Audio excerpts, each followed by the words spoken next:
into First Take. The Cowboys have now requested permission to interview Eagles offensive coordinator Kellen Moore for the head coaching job. And now Dan, Stephen A. Of course, Kellen Moore was a player for the Dallas Cowboys. He was a quarterback's coach, and he was an offensive coordinator at one point. Dan, do you like this, the thought of Kellen Moore leaving Philly as the OC to be the head coach of Dallas? I love the fact of Kellen getting an opportunity to be a head coach. I think he's brilliant. I played with Kellen. He's unbelievably smart with how he sees football and communicates football and has the vision for football. I think Philly's a great opportunity for him to continue to grow, but at some point you take advantage of the opportunity to go become a head coach for the first time. It feels a little bit like what they did with Jason Garrett many years ago, where Jason Garrett was a backup quarterback for them and eventually became the head coach of the football team. But I think Kellen Moore is a very, very smart offensive mind.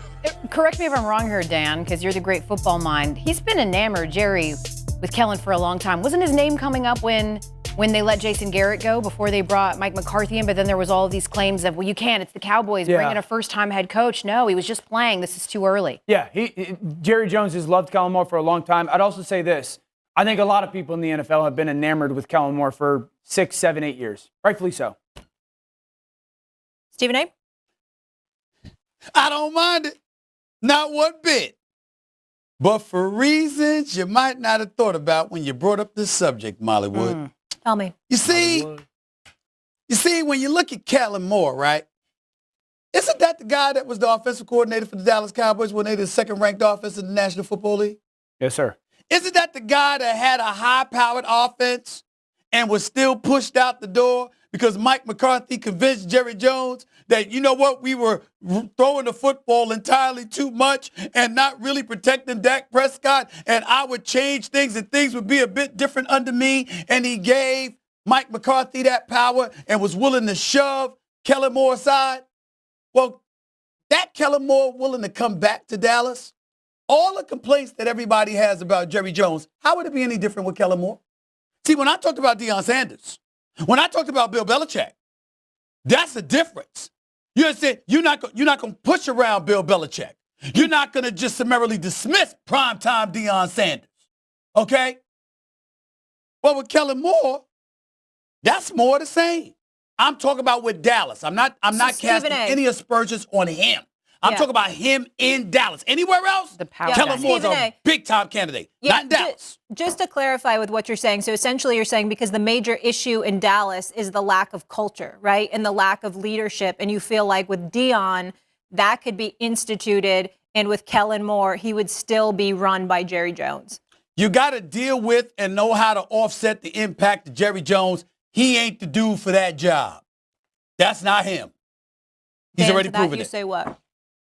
Well, in regards to Kellen Moore not being the guy for the job, I think because of the culture, needing someone to really set a culture there and be the real leader and set precedent. Yeah, I would say this. You don't know what type of culture builder first-time coaches are going to be until they become a culture builder. Yeah, Dan Campbell did it. But you don't know that, though. You just don't know. Now, Kellen Moore's been around Mike McCarthy. He was around Brandon Staley. He was obviously around Nick Sirianni, and by a lot of what we've witnessed this year, it seems like the culture in Philly is pretty good when it comes to dealing with the adversity of the team. I do want to mention something, Stephen A., in regards to the Deion stuff, because I was under the assumption that, in Deion's words, he was only going to go coach in the NFL if he could coach both of his sons, Shador and Shiloh. He said that. I don't believe him. Correct. Shefty said he thinks that would not be the case if it was Dallas. He thinks for Jerry Jones, if it did happen, it doesn't mean that Shador would be going with Deion. He thinks he would make the exception for that. I believe that because I believe, Stephen A., and correct me if I'm wrong, I think that would be the only outlier team, the Dallas Cowboys, right? Because of who they are, America's team, #1 headline, and obviously he was a Cowboys legend, right? Listen, I've known Deion for decades, and all I would tell you is this. He's sincere when he talks about wanting to coach these kids, wanting to raise boys into men. He's not lying. He's very sincere. He's always been about that. I think the Dallas Cowboys, for him, would be the exception. I find it very difficult to believe that if Jerry Jones made him a viable offer to be the head coach for the Dallas Cowboys, that primetime Deion Sanders would turn that down. I just find that Very difficult to believe. I don't believe it. And by the way, I've told him so. Yeah. I feel Agree. like Agree. this needs to happen. So If they hired Dion, it would Do it. signal to me that they actually want to win.